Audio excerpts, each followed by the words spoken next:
Chapter 1 शहर का शोर और छुपा हुआ तूफान।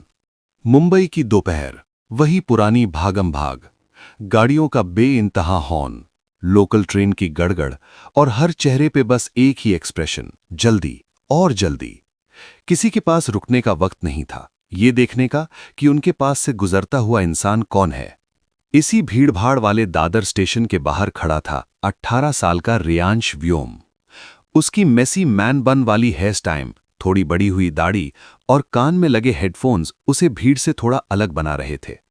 वो एक कटिंग चाय के टपरे पे खड़ा था। बाहर भयंकर गर्मी थी, चिपचिपा पसीना सबके चेहरे पे था, लेकिन रियांश के आसपास एक अजीब सी ठंडक थी। उसने लंबी सांस ली। अपने दिमाग में उसने हवा के रुख को समझा।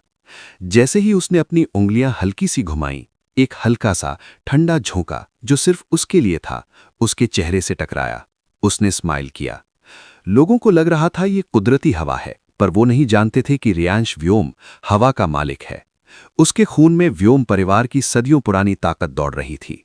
वो चाहे तो अभी एक बड़ा तूफान ला सकता था, लोगों को कागज की तरह उड़ा सकता था। ओए हीरो, कहाँ खोया है? एक भारी आवाज ने रियांश का ध्यान तोड़ा। उसके कंधे पे एक भारी हाथ आया। वो थोड़ा गर्म था। वीर वहनी, रियांश का बचपन का दोस्त, वीर जिसके अंदर वहनी परिवार की आग भरी थी। कुछ नहीं भाई, बस शहर को देख रहा था, रियांश ने कहा, अपनी कॉफी की सिप लेते हुए। कितनी गर्मी है ना आज? वीर ने हंस के चाय वाले को देखा और धीरे से कहा, गर्मी? मेरा तो मन कर रहा है अभी थोड़ा टेम्परेचर और बढ़ा दूं, थोड़ा मजा आए। वीर की आंखों में एक शरारत भरी चमक थी। रियांश का चेहरा तुरंत संगीन हो गया। उसने वीर का हाथ जोर से पकड़ा। धीरे बोल बेवकूफ, रियांश की आवाज में एक वार्निंग थी। भूल गया रूल? वीर की हंसी गायब हो गई। रूल, दोनों परिवारों का एक ही सबसे बड़ा नियम। अपनी पावर किसी नॉन पावर वाले के सामने कभी मत दिखाना, वरना उनके लिए खतरा हो जाएगा। इन दोनों परिवारों को पता था कि अगर आम दुनिया को पता चल गया कि उनके बीच ऐसे अजीब लोग रहते हैं जिन पर नेचर का कंट्रोल है, तो उनका जीना हराम हो जाएगा। वो हंटर्स के निशाने पे आ जाएंगे।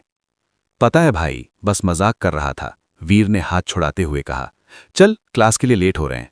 दोनों दोस्तों ने भीड़ में मिल जाना ही बेहतर समझा, ये जानते हुए कि वो इस शहर का हिस्सा तो हैं, पर बिल्कुल अलग हैं। एक छुपा हुआ तूफान और एक सुलगती हुई आग। लेकिन उन्हें नहीं पता था कि आज की ये नॉर्मल दोपहर उनकी जिंदगी का सबसे बड़ा इम्तिहान शुरू करने वाली थी।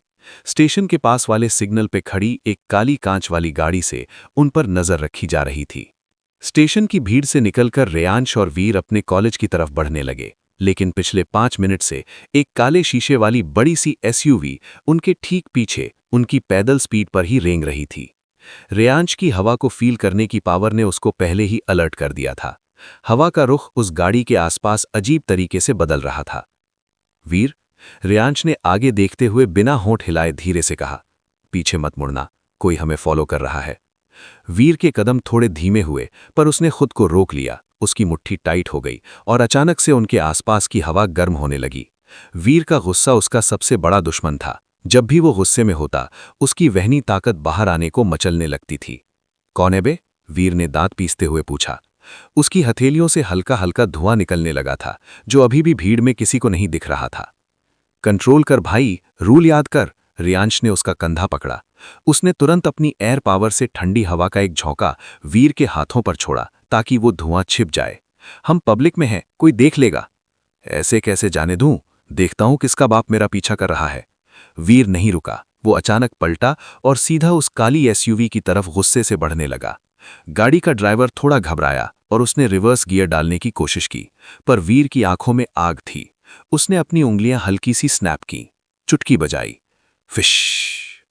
एक बहुत छोटी पर तेज चिंगारी गाड़ी के अगले टायर के पास गई और अगले ही सेकंड गाड़ी का टायर ब्लास्ट होकर वहीं पिघल गया।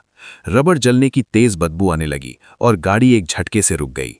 भीड़ अचानक उस गाड़ी की तरफ देखने लगी। पागल हो गया है तू? रियांश ने आके वीर का हाथ जोर से खींचा। तूने आम लोगों के सामने रूल तोड़ दिया, चल यहां से। रियांश ने ध्यान लगाया और हवा का एक छोटा सा बवंडर बनाया, जिसने सड़क की धूल को तेज उड़ा दिया। उसी उड़ती हुई धूल और भीड़ के हंगामे के बीच से दोनों दोस्तों ने वहां से दौड़ लगा दी। लेकिन एसयूवी के अंदर बैठे शख्स के चेहरे पे घबराहट नहीं, बल्कि एक अजीब सी स्माइल थी। उसने अपना फोन निकाला और एक मैसेज टाइप किया। टारगेट कंफर्म्ड हो गया है। एयर और फायर दोनों मिल गए हैं। हंट शुरू करें। भागते हुए दोनों दादर की पतली गलियों से निकलकर एक पुरानी बंद पड़ी कॉटन मिल के अंदर घुस गए। ये जगह खंडहर बन चुकी थी और यही उनका सीक्रेट अड्डा था। अंदर घुसते ही रियांश ने जोर से एक लोहे का डब्बा लात मार के उड़ा दिया। डब्बा दीवार से टकराया और पूरी मिल में एक डरावनी आवाज गूंज उठी। तू सच में पागल हो गया है वीर, रियांश लगभग चिल्ला पड़ा। उसकी आंखें गुस्से से लाल थीं और उसके आसपास की हवा इतनी तेज घूम रही थी कि जमीन की धूल और सूखे पत्ते हवा में गोल गोल उड़ रहे थे। वीर ने थोड़ी चौड़ में अपना कॉलर ठीक किया, पर उसकी सांस फूल रही थी। भाई, उसने हमारा पीछा किया था, मैं क्या आरती उतारता उसकी? ऐसे कैसे जाने देता मैं उसको? तो तू आग लगा देगा बीच रोड पे? रियांश ने दोनों हाथ आगे किए और हवा का एक झटका मारा। वीर एकदम से पीछे दीवार पे जाके टकराया। तुझे लगता है वो नॉर्मल इंसान था? वो लोग हंटर्स हो सकते हैं वीर, हंटर्स। वीर का गुस्सा अचानक शांत हो गया। हंटर्स, ये शब्द सुनते ही उसके चेहरे का रंग उड़ गया। उनकी फैमिली में बचपन से हंटर्स की कहानियां किसी डरावने भूत की तरह सुनाई जाती थीं। रियांश वहीं एक पुरानी जंग लगी मशीन पे बैठ गया। उसने अपने बाल पकड़ लिए।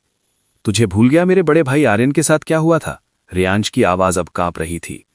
वीर चुपचाप जमीन को देख रहा था। उसे अपनी गलती का एहसास हो रहा था। उसने धीरे से अपने हाथ देखे, जहां से अभी भी हल्की गर्मी निकल रही थी। गलती हो गई भाई, वीर ने बिल्कुल धीमी आवाज में बोला। गुस्सा आ गया था। गलती सुधारने का टाइम गया। रियांश ने उठते हुए अपना बैकपैक उठाया। वो एसयूवी वाला आम आदमी नहीं था। उसका टायर फटा, पर उसने गाड़ी बिल्कुल बैलेंस कर ली। हमें यहां से निकलना होगा और एल्डर्स को बताना होगा कि हम स्पॉट हो गए हैं। दोनों दोस्तों ने एक दूसरे की तरफ देखा और बाहर निकलने के लिए मुड़े। तभी उनके ठीक पीछे एक अजीब सी मेटालिक आवाज आई। Click, beep. दोनों झटके से पलटे। अंधेरे में एक ग्लोइंग नीली लेजर लाइट वीर के सीने पे पॉइंट कर रही थी और फिर एक भारी ठंडी आवाज अंधेरे से आई। एल्डर्स को बताने का मौका शायद ना मिले बच्चों।